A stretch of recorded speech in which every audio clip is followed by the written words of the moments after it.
कानपुर नगर निगम में अब जन्म और मृत्यु प्रमाण पत्र बनवाने के लिए अब चक्कर नहीं लगाने पड़ेंगे, क्योंकि नगर आयुक्त ने जन्म और मृत्यु प्रमाण पत्र बनवाने के लिए निर्देश जारी किए हैं। नगर आयुक्त ने कहा है कि जन्म मृत्यु प्रमाण पत्र में जो भी प्रपत्र की आवश्यकता है उसे बिंदुवार सभी जोनों में बोर्ड में लिखे जाएंगे और वहीं सभी जोनल अधिकारी अपना नंबर भी अंकित करें। यदि बोर्ड पर अंकित प्रपत्र अत्यधिक पत्र कोई और मांगता है तो आवेदक शिकायत कर सकेंगे। उन्होंने सभी आवेदन ऑनलाइन फीड करने के भी निर्देश दिए। सभी जोन में एक ऑपरेटर बिठाया जाएगा जो कि सीआरएस पोर्टल पर सभी प्रमाण पत्र के एप्लीकेशन अपलोड करेगा और उसका एसएमएस एप्लीकेशन देने वाले के मोबाइल पर पहुंच जाएगा, जिससे वह आसानी से अपना प्रमाण पत्र ट्रैक कर सकता है। जन्म और मृत्यु प्रमाण पत्र है, इसके जारी करने का जो प्रोसेस है वो सीआरएस पोर्टल पर होता है। सिटीजन रजिस्ट्रेशन सर्विस वाला जो पोर्टल है, इसमें हमको समझना पड़ेगा कि हमारे पास लगभग अगर ब्रॉडली डिवाइड किया जाए तो 3 डिफरेंट कैटेगरीज में और हर कैटेगरी का डिफरेंट नियम रहता है। जैसे जन्म से लेकर 21 दिन तक में अगर कोई अप्लाई कर रहा है तो फिर वो हॉस्पिटल के सर्टिफिकेट के बेसिस पे ही इशू हो जाएगा। दूसरा कैटेगरी जो 22 दिन से लेकर 1 साल तक का है, जिसके अंदर सीएमओ की रिपोर्ट लगती है। और तीसरी कैटेगरी लगभग ये रहती है जिसमें 1 साल से ऊपर जन्म के बाद में लोग आके अप्लाई करते हैं।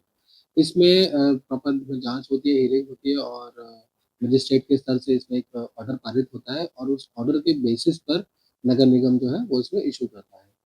जन्म मृत्यु प्रमाण पत्र बनने में जो देरी हो रही थी, उसको लेकर अब नगर निगम ने एक नया फैसला लिया है। नगर आयुक्त की माने तो जितने भी ज़ोन हैं, सभी ज़ोनों में एक ऑपरेटर बैठेगा जो सीआरएस पोर्टल पर जो बाकायदा जो भी लोग अपना जन्म या मृत्यु प्रमाण पत्र बनवाने के लिए आएँगे, तो वो अपना जो एप्लीकेशन है वो देंगे। उस एप्लीकेशन को सीआरएस पोर्टल पर अपलोड किया जाएगा, जिससे जो लोग आते हैं उनको जो परेशानी होती है कि उनको पता नहीं चल पाता था कि उनकी एप्लीकेशन कहाँ पे पहुँची है और उसका स्टेटस क्या है। उसको पता करने के लिए अब ये नई पहल शुरू की जा रही है। सभी ज़ोन में एक ऑपरेटर बैठाला जाएगा। वो ऑपरेटर जैसे ही एप्लीकेंट जब उनको एप्लीकेशन देगा, तुरंत उसको अपलोड करेंगे और कहाँ-कहाँ वो पहुँच रही है।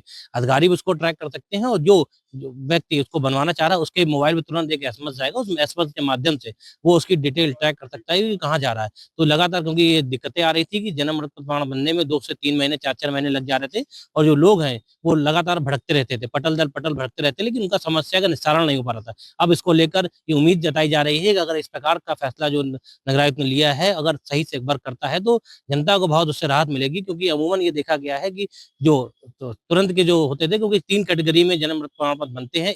एक तारीख से लेके 21 दिन के बीच वाले का अलग प्रोसेस है, उसके बाद वालों का अलग प्रोसेस है और 1 साल के बाद अगर कोई अप्लाई करता है तो उसका अलग प्रोसेस है। तो ये 3 कैटेगरी में जन्म एंड मृत्यु प्रमाण पत्र बनते हैं। उन तीनों कैटेगरी को आप ट्रैक कर सकते हैं, कहाँ पे आपका फॉर्म पहुँचा है और क्या स्टेटस है और कितना समय लगेगा। तो इसको लेकर पहल की जा रही है, उम्मीद ये जताई जा रही है अब आगे जो जन्म मृत्यु प्रमाण बनेंगे उसमें जनता को राहत मिलेगी। कानपुर न्यूज़ में साक्षात्दीप त्रिवेदी जी।